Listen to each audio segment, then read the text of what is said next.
Welcome back, my kindred, to Canada by Night, a Vampire the Masquerade live play podcast. Young Valerie Miller continued learning to fight and survive under the tutelage of her father and his friends, adding in firearm training with Maria. At 10 years old, she began to comprehend the dangers in the world as the adults shared some of their more somber memories, and her father reinforced the grave importance of teaching her to defend herself. Valerie tried to assure him that she wouldn't let him get hurt, but what matches a child against the demons in the dark? Find out now as we return to the world of darkness. Valerie, your training has continued, and you find yourself growing closer to the people training you due to a complete lack of exposure to anyone else. That makes sense. And just the camaraderie of feeling like you were on the front lines. You hear so much talk of soldiery and of teamwork and of all of those things. And you find yourself preparing and training for this question mark war to come. But it's all starting to blend together. It's been years of training now. You're starting to absorb these skills. And on your 11th birthday, you receive your gifts, there is a celebration, and your dad tells you that he is going to give you your gift and teach you your lesson the next day. Okay. And he takes you to a fighting tournament, a martial arts combat tournament. Hell yeah. And we're not going to go through all the roles for this. Yeah. Because it'd be quite sad. Yes. He enters you 4 years older than you currently are. And there are no weight classes in this local tournament. You look older. You look tougher. And you get the absolute shit kicked out of you for an entire day. I think it's a very roller coaster day for Val because it seems like, ooh, this is a present. And then also the sensory overload of like, I have not seen this many people in literal years of being excited about that. And then the memories go straight to getting the absolute shit kicked out of her. Yep. But roll me a strength and brawl with an additional die for the training that you have been doing. Right. So that's 2 dice now. Make it 3. Oh, that's all successes, 3 successes. You get the shit kicked out of you all day, and you lose your matches, but you hold your own in every fight. You are dealing damage to these bigger targets, even though you lose. But Rick taught you how to fight dirty. And the day ends in you being disqualified from the tournament for fighting dirty. There we go. You cannot follow the rules because you're not trained to lose. No. You're not trained that it's a sport. I'm trained that if the other person's bigger or they can hit harder, I just have to be clever and I have to do anything to survive. And at the end of the day, you are covered in bruises. Your face, your torso, your arms. Some of your joints feel loose where people got you into joint locks. There's just a level of discomfort through your entire newly 11-year-old body. And your dad, Tom, is sitting next to you in the truck, and he says, what do you think the lesson was? Valerie is, I think at first it felt like the first time she got hit a few times and lost, it was like, I want to cry. I'm upset about this. And then it became like, nope, you can't show weakness. You can't let someone know that you're scaring them, like they're scaring you. You have to just hang on. And she is sitting next to her dad with her arms crossed and a frown and her hair covering some of her face. And I have to train more. Close. Do you think if you train more, you could beat me hand to hand? Valerie slowly looks over at her dad through her hair. No. Correct. Because it's not just enough to be good. You got to be strong. And you aren't strong right now. She frowns down at the seat of the truck, her feet in the bottom of the car. That's why we're going to teach you how to get strong.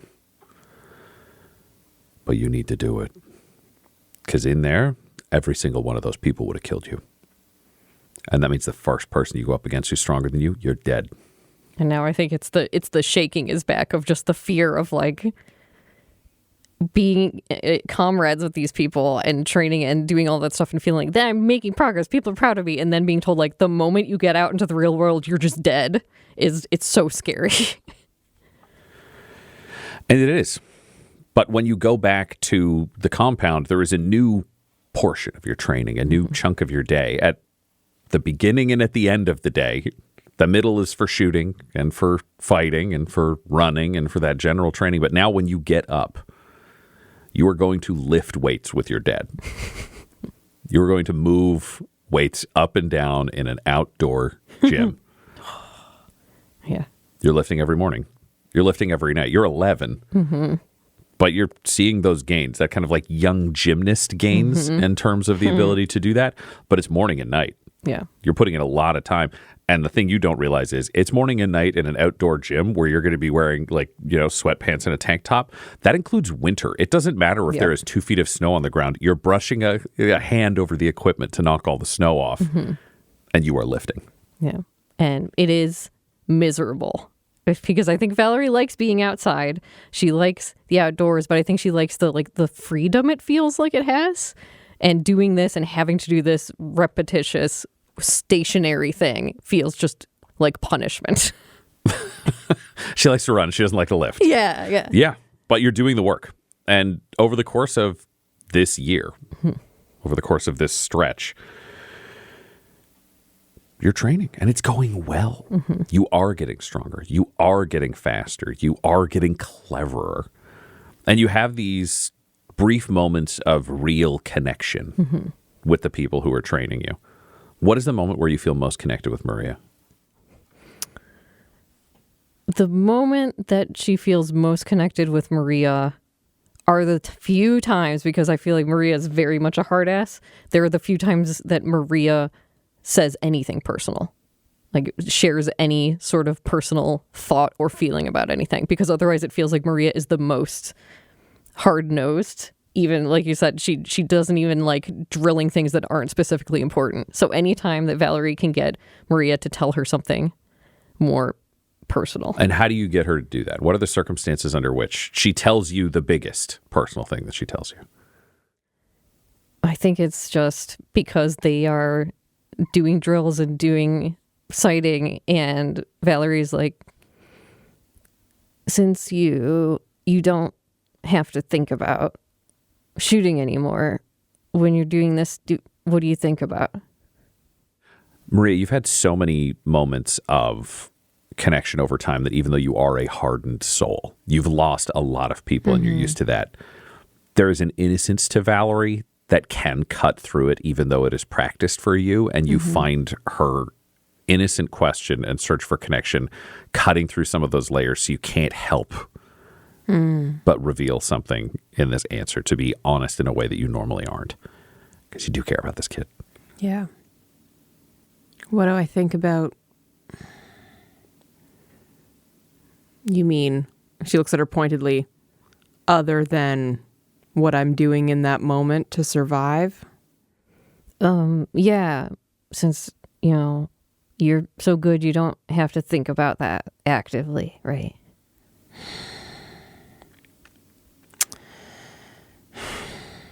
And Valerie's pointedly looking away and down the gun sight like, I'm not going to look at you while you're talking about this. This is fine. I'm just doing my work diligently. And there's still a point to be made, so she's got to make it first. She says, even though a lot of your, the motions you're doing, a lot of that's instinctual. You still have to have your head in the moment. Right. Yeah. Of course. You still have to be not just watching who you're fighting in front of you, but who's sneaking up behind you, who's coming in that exit that was hidden before. All of that. Valerie turns around and is lowering the gun. She nods, like feeling bashful that she tried to get more out of this. But try as you might, you can't have that much focus every second of every day. Right. And you got to think,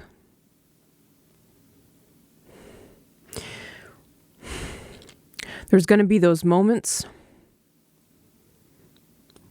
where you think it's just, hell, maybe it's just easier to just stop and just put your weapon down and just, she just doesn't finish the thought. But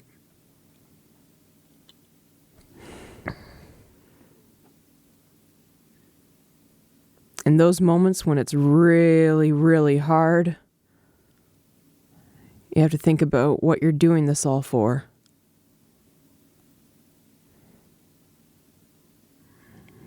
You can't just be about yourself.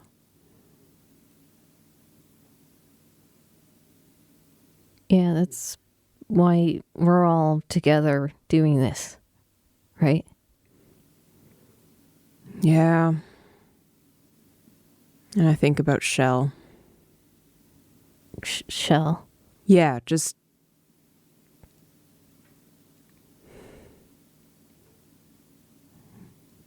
You've always been an only child? Vigorous nodding. Yeah.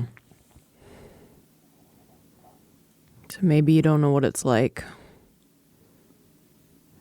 to feel responsible for someone.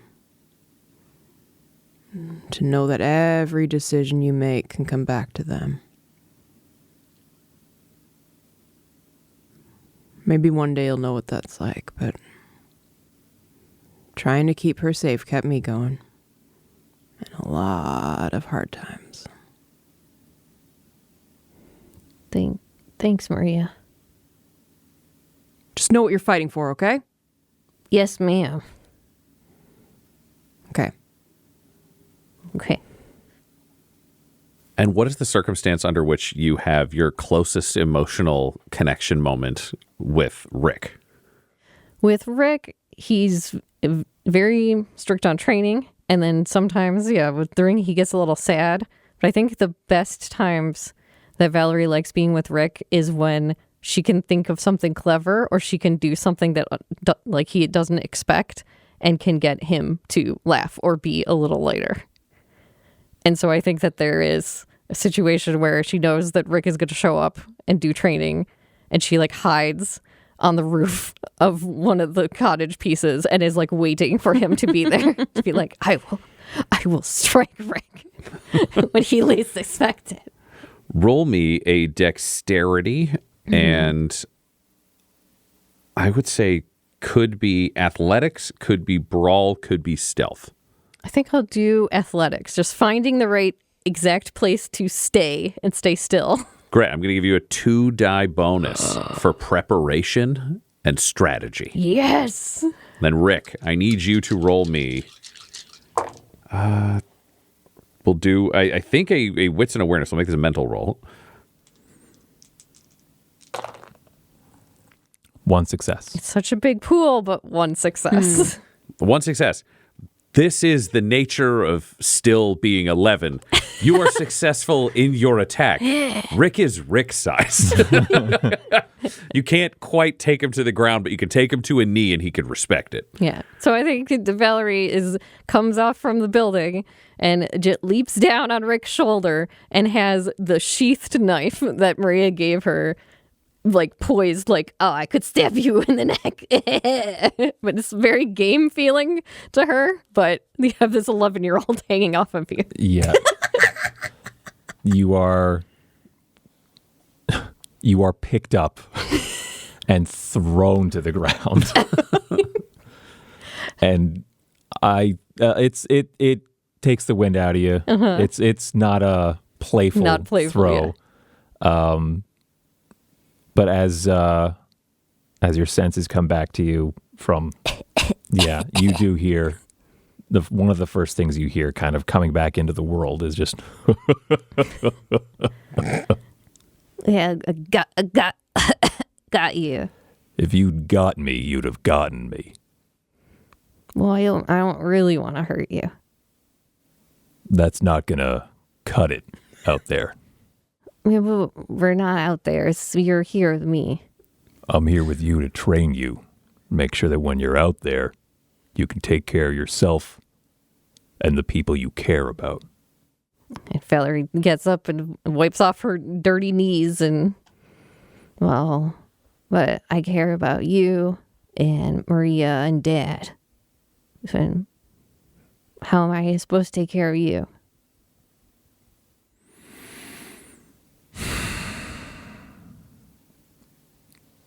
Maybe you'll know when it's your turn. Right now, it's our turn. My turn to take care of you. Okay. And Valerie goes in to give him a hug, like she sometimes hugs her dad. Yeah, you are picked up and thrown to the ground. I think that time Valerie gives a laugh of just...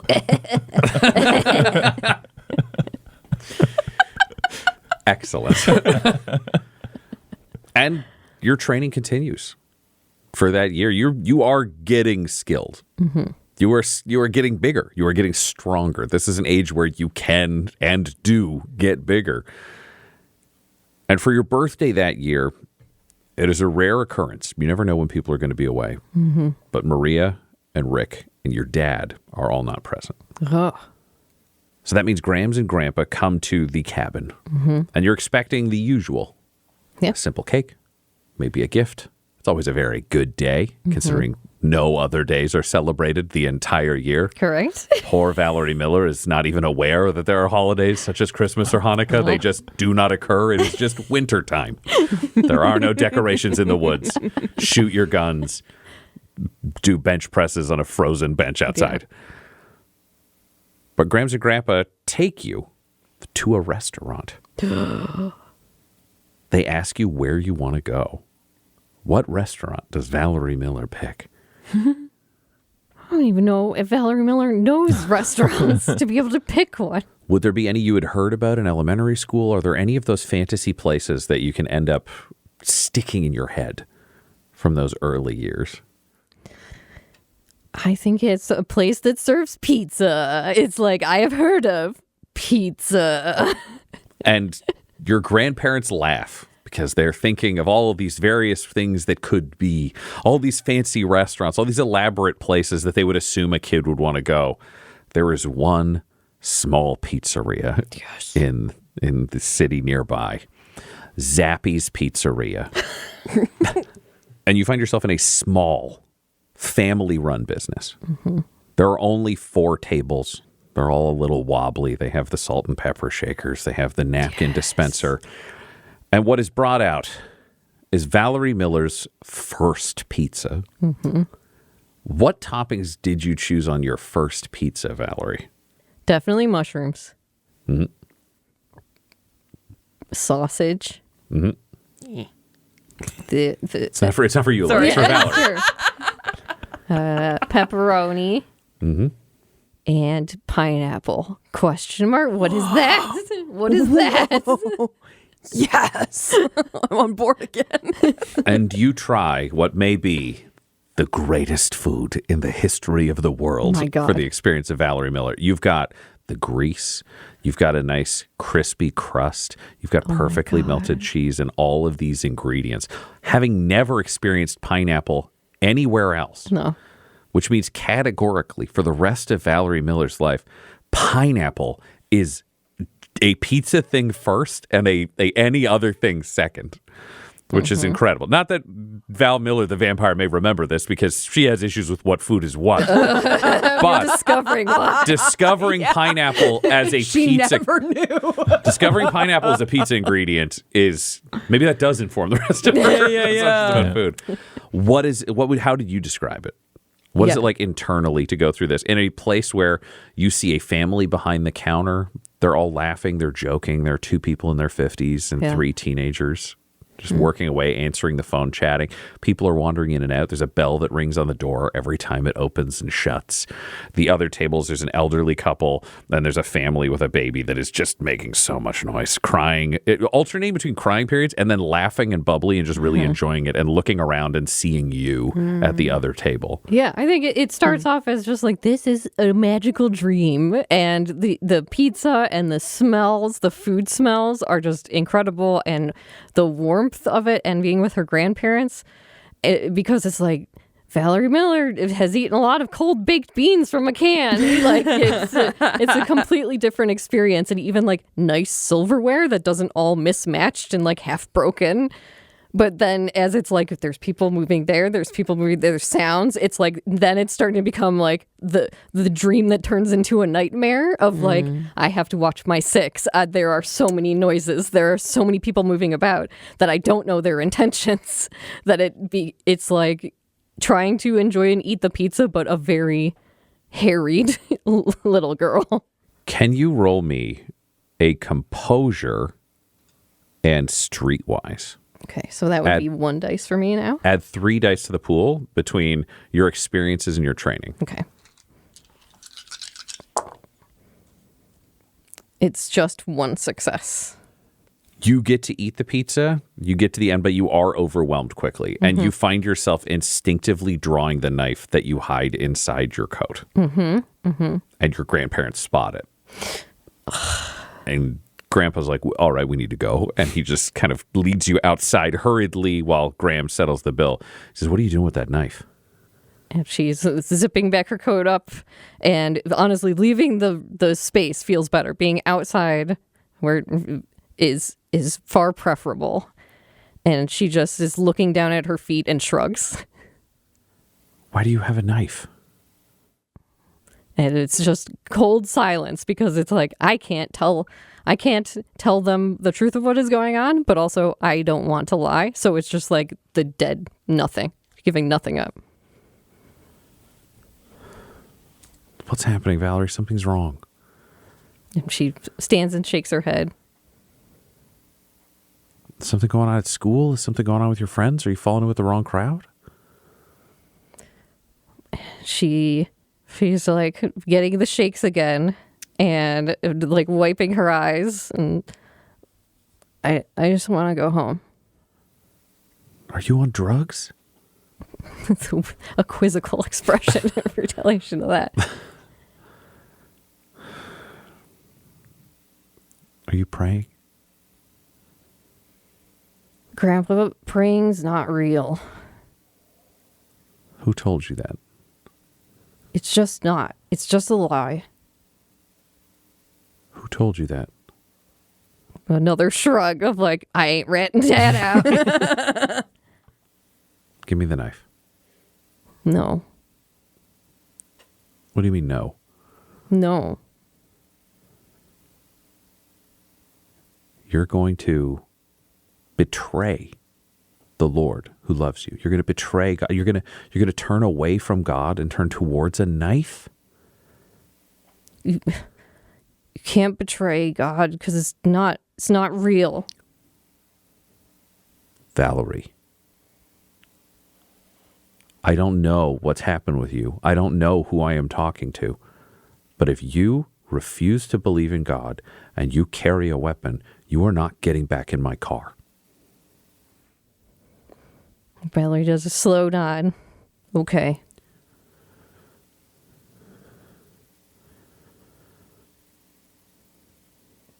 You're not getting back in my car? No.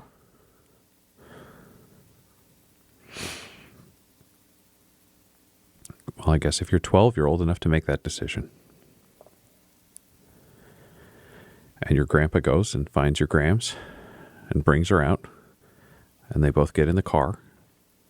And they look at you from inside the car, and he rolls down his window and says, "Are you sure?" And Valerie just stands there in the street corner with her hands in her pockets and nods.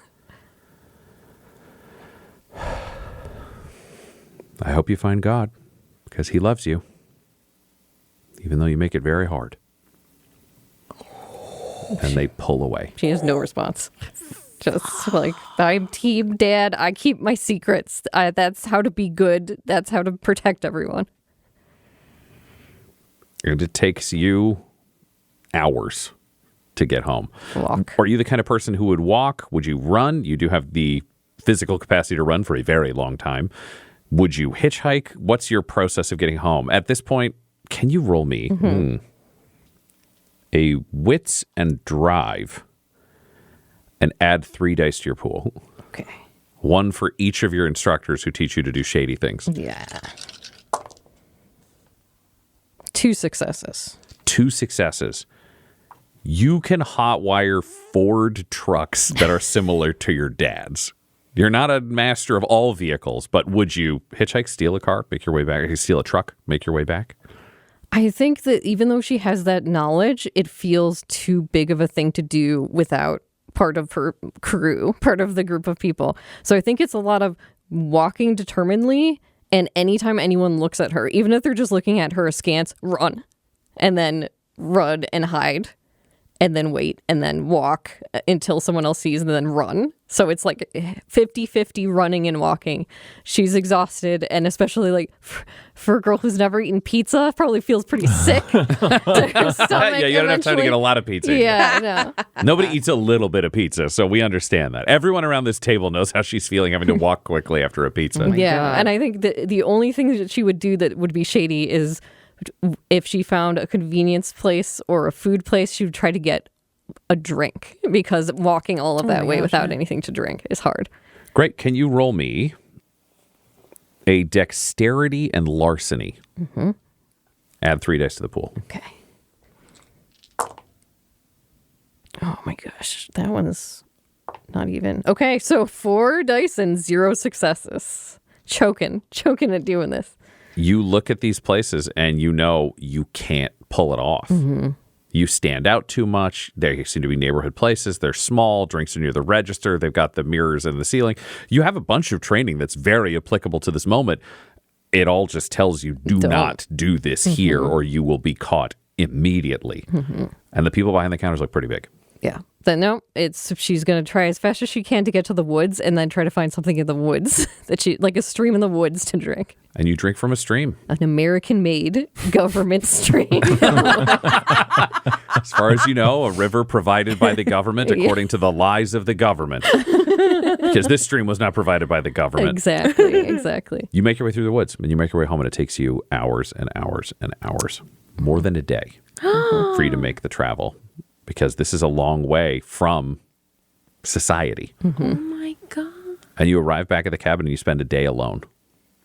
What's it like to be alone, having been left to this by Grams and Grandpa? It's, oh man, thinking of messing that up is sad. But also she has this feeling of like, when Dad knows what I did, he will be proud of me. She feels that is true. Mm. And being alone is preferable to like the noise and all of the people, because to her it's like all of that stuff is scary. And so being in the woods, even alone for a day, she can go out like, I shoot a rabbit, I eat it, I eat some more beans, make a fire, just wait for whoever else is going to show up. Yeah, go back to the stuff that you are good at. Yeah. Laura's horrified by Laura's this. having a So time. distressing. And it takes another day before your dad's truck pulls up. Mm-hmm. It's at night. The truck pulls up. It's driving faster than usual. Mm-hmm. It skids to a stop, and your dad climbs out and staggers towards the cabin. He's got blood splashed across his shirt. Oh. She's instantly run out towards him. Dad, what happened? I'm fine. Get the shovels. Oh, okay. Get the shovels now. No need to question Dad. We are getting shovels and coming back out. And you climb into the truck, and he drives you down paths you don't normally go down. Mm-hmm. You've run this whole area. You've seen everything around it. Your dad is not keeping any secrets, but these are the dead-end paths that go deep and deep into the woods. Mm-hmm.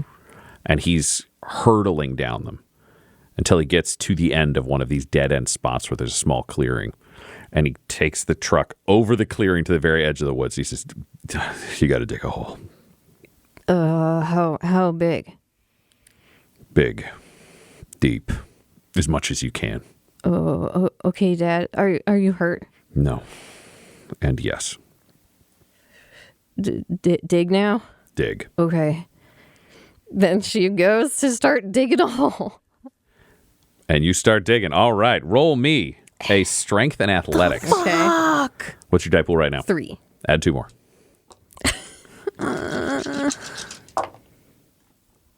Okay, there's something. There's 3 successes. You start digging.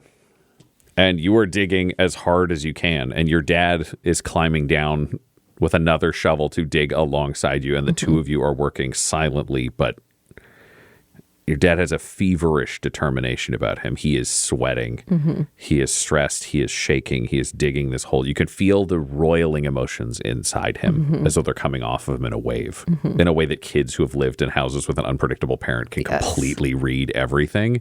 And he is so close to being a dangerous hurricane of feelings. But he is putting all of his energy into digging this hole. And with your successes and his strength and both of your determination, it takes you a long time, but you dig a hole that is nearly 7 feet deep, 7 feet wide. Whoa. And your dad climbs back up and he reaches down and offers you a hand. And he pulls your shaking body out of this with his shaking arm. And he says, "Kid, this isn't...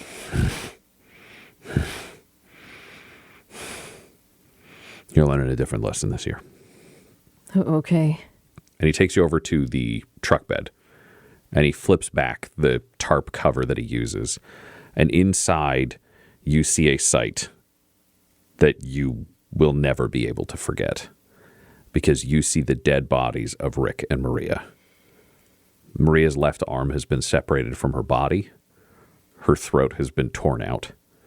She has no eyes. Rick is covered in knife cuts, just head to toe. That's clear somebody went to work on him. Cigarette burns, knife cuts. You can see damage from restraints. Both of his hands are separated from his arms. And Valerie drops the shovel and starts shaking and starts climbing up onto the truck bed to, just in a childlike way, assuming they have to be fine. Even seeing all of this, it's just, what happened? Maria, Rick, ma'am, what? We weren't fast enough or strong enough or fucking smart enough. That's what fucking happened, because when you lose, you lose. No, that's not. You're all so big and strong, and this is not happening. Yeah, it's happening. They're dead. They're dead, and we're going to bury them in a hole because they're gone. No, I don't want them to be gone. Yeah, well, that's the lesson. Everybody dies. Everybody loses. You can't count on them. You got to be enough for you. Because they all go. No matter how big, no matter how strong, no matter how nice, no matter how talented, they fucking go, and they go ugly. And these are the people who stay. And Valerie will climb off of the truck bed and go run to her dad and put her face against his side, just being trying to center herself by being near to him. Yep, and he will hug you with one arm. But he'll say, "You got to look." And she'll shake her head and keep her face against his side. And he'll kneel down, keeping the arm on you so there's contact there. And he will end up kneeling down with a hand on either side of your head, and he will say, "You got to look." And she will manage to pry her face towards it. But it's she's looking in that direction, but looking through of just trying to think of anything else. Just trying not to be present. Roll me a manipulation and subterfuge. I have 1 dice. That's all you get. It's a pass. Your dad says to you, "Good. I'm proud of you for doing that, because that's us. That's you if you slack off. That's you if we don't do this absolutely fucking right. And that's you if I don't do my job. That's you if I don't push you. That's you if I ease off. Ever. I got to figure out what the next steps are, but without them, I don't. We're going to keep working. And I'm going to have to do something different. But we're going to keep you safe, even if it means putting you in absolute fucking danger." And Valerie doesn't hear any of that and is just silently crying and looking up at the trees and the dark and the sky. Just like that is more comforting than anything else right now. And your dad lets you have that for a moment before the two of you have to move the bodies out of the truck bed and into the hole and bury them. And another year passes. A year of training. Only there is no Maria at the firearms range. It's almost like you can hear her voice in your head sometimes. Yeah. But she's not there. It's just your dad. And there's no Rick. It's just your dad. And you can see a difference in the training. Your dad's not as good. He's good. He's just not great. They were great at what they did. Yeah. And I think there are probably a few points where Valerie is like pointing out, Dad, you're not supposed to hold that. Like Maria said that you have to stand more like that. Fuck. And he does it. And you realize there are these disturbing moments where you as a child can teach your parent something because you learned it from an expert who's smarter than your parent. Yeah. And that's not...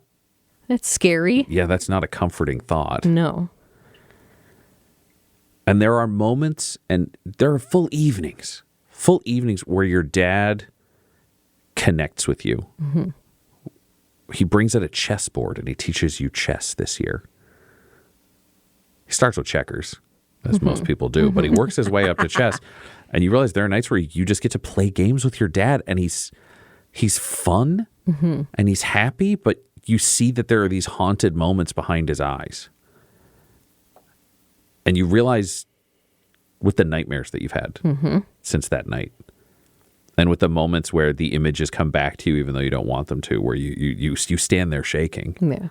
And there's probably nights where she is sleeping with the handgun in her hands and wakes up having nightmares about fingers and hands chopped apart. And you realize there's moments where you're haunted now too. Some of him waking up screaming makes sense to you. Yeah. Him sleeping with a gun, him sleeping with a knife. Yeah. And also even playing those games and doing the chess and things like that, it's hard to connect with anything positive because it does start feeling like it's all fake. Once you realize people are meat, it can be really hard to see them as people again. And you try, and there's still up moments and down moments, but it is a much heavier experience tinged by loss because you'd been told about loss. Right. And you'd been told about it in a way that made it seem like, and you naturally would have assumed, if I'm speaking anything wrong about your character's internal life, please let me know. But these two would have felt invincible. Oh, absolutely. You get told that like regular people die because they're not ready, but these two, dear God, Not how could these you be that people. ready? Yeah. Yeah.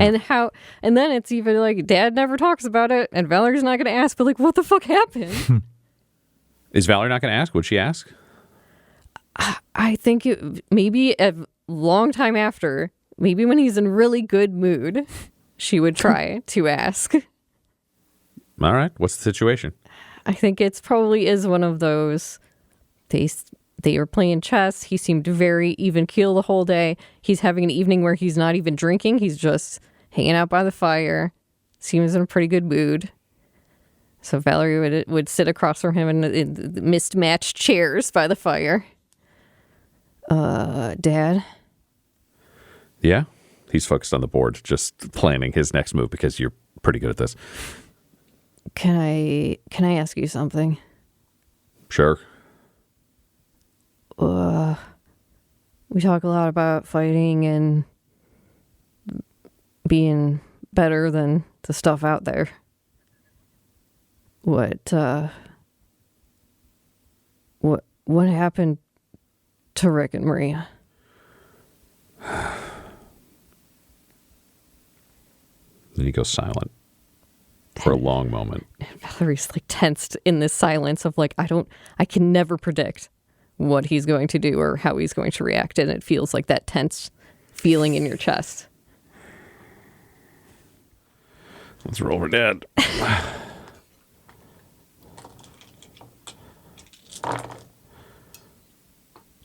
a pretty good wound.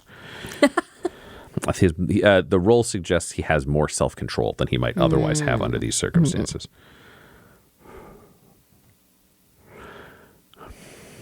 The demons came, is the answer.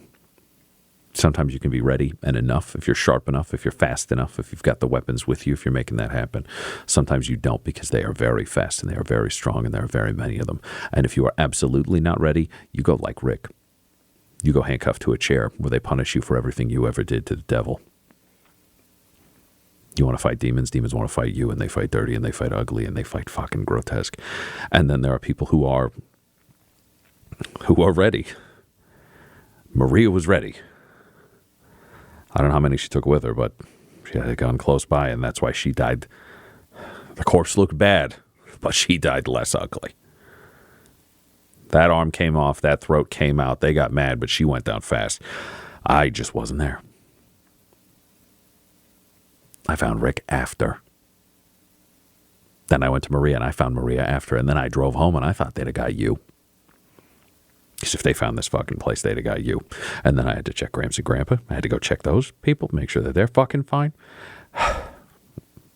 And all the civvies are fine. They're fine. We do the work we do. We do the things we do. No one cares. They call us fucking crazy. And then we die like fucking dogs. We die like fucking dogs. And we're fucking right. That's what happened. They paid the fucking price for being heroes, and everybody else can go fuck themselves. That's a fucking answer. I'm sorry, Dad. Yeah, me too. It's your fucking turn.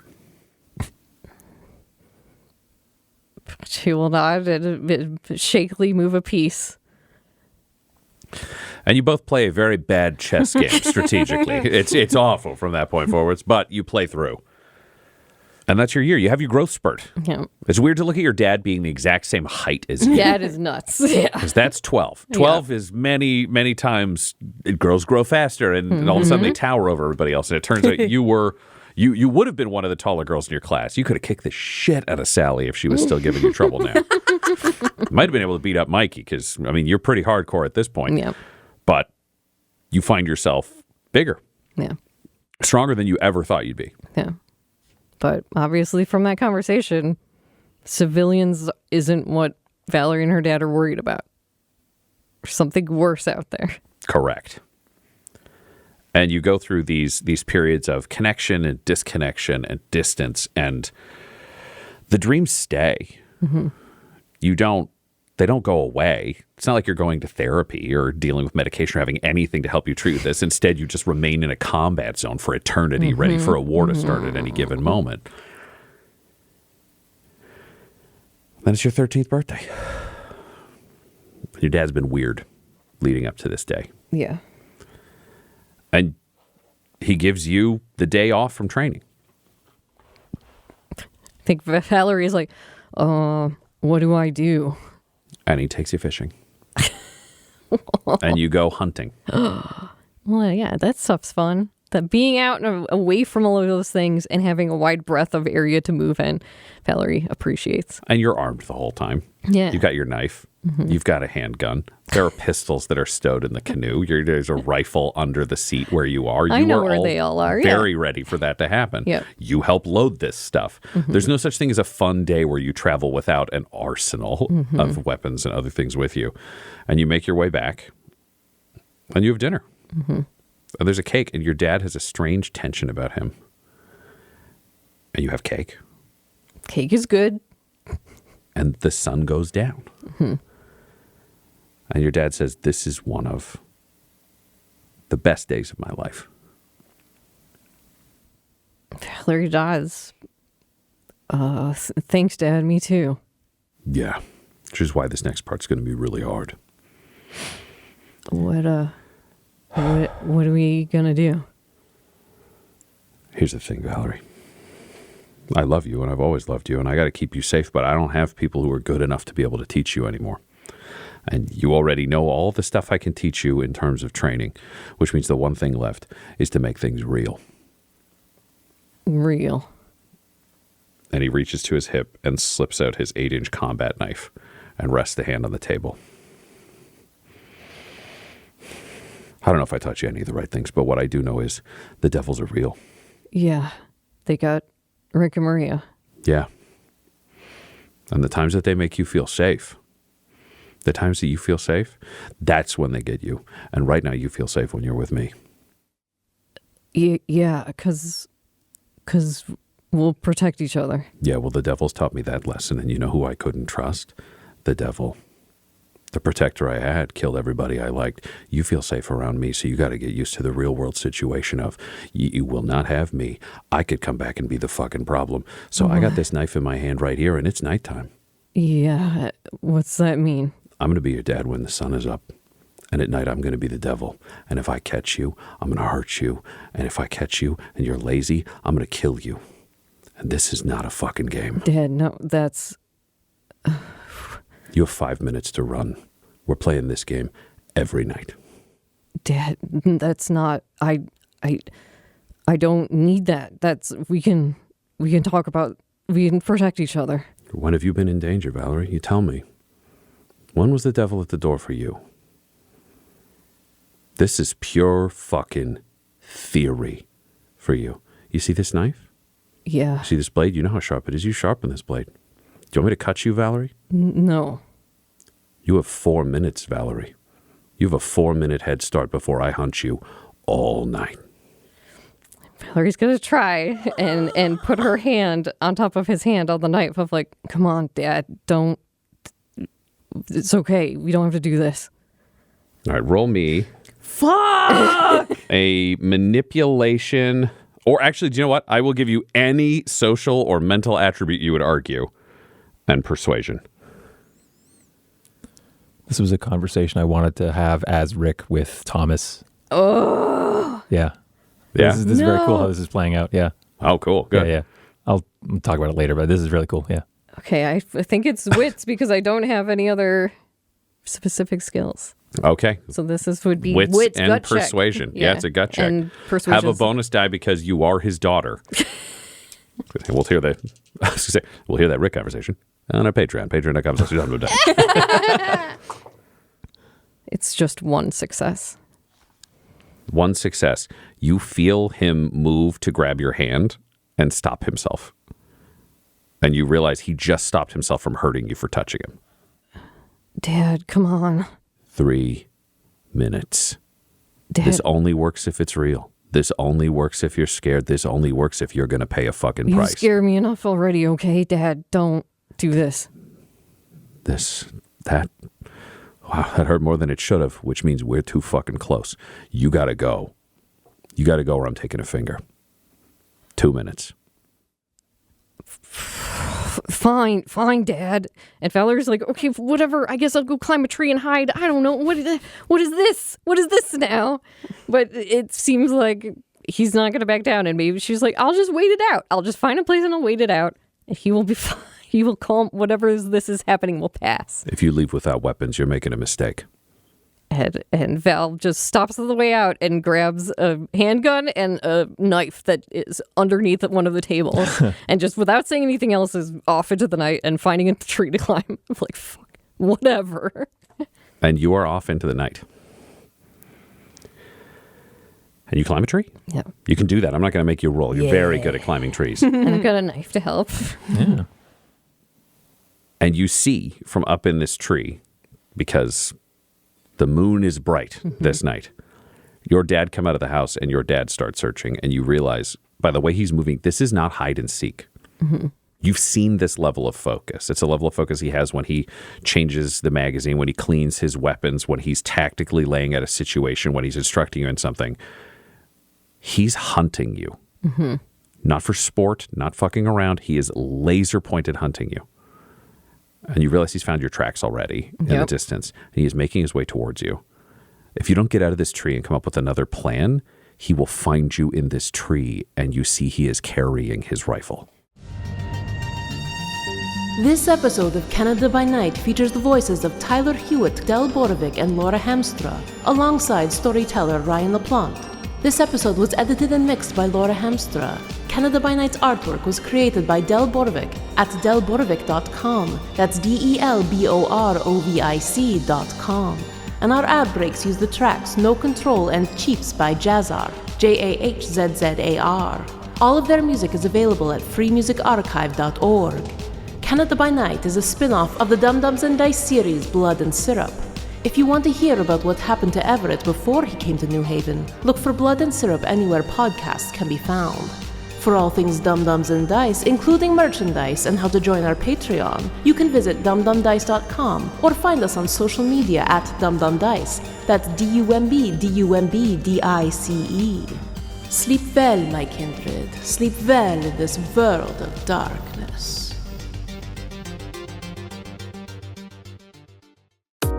Dum Dums and Dice has to give a special thank you to the supreme beings of our Patreon at this time: Christopher Little, George Dolby, Gavin and Abby McDonald, Fire Unfriendly, Grandma Likes D&D, Alan, Stabby Stranger, Glitch Trick, Flynn1138, Alarain Okapi, Schrodinger's Pepper, Madre de Gatos, Lady Maiden, Nithrian, Garbo Ape, Sam Schaefer, Waffle Marine, Dagger Rain, Rob L, Dia De Los Hoodless, Squishy Werewolf, Remy Funky Head, Accent Therapeutic Services in Florence, Kentucky, Lael, Shulzari, The Long Family, Jordan Oliver, Richard Wright, Brittany Fenwick, Alex Parr, Dragonfly, Megan Werner, A Man Out of Time, Curtis at FingerTechRobotics.com, Panda24NN, Shendra D, Your Homeboy Bones, Ellis Hatch, Odigenous, Beef Not Cheese, Kai Koa, Squire Solaire, Sandy Sassy Pants, Adam, Amira Lockhart, James Molina, Nick Hemsing, Alex LaFountain, Mickey Blake, Seth Cambron, and Jill and Noel LaPlante. If you want your name to be added to this list, you can join our Patreon too at patreon.com/dumdumdice. Thanks to them, and a little bit of thanks to you.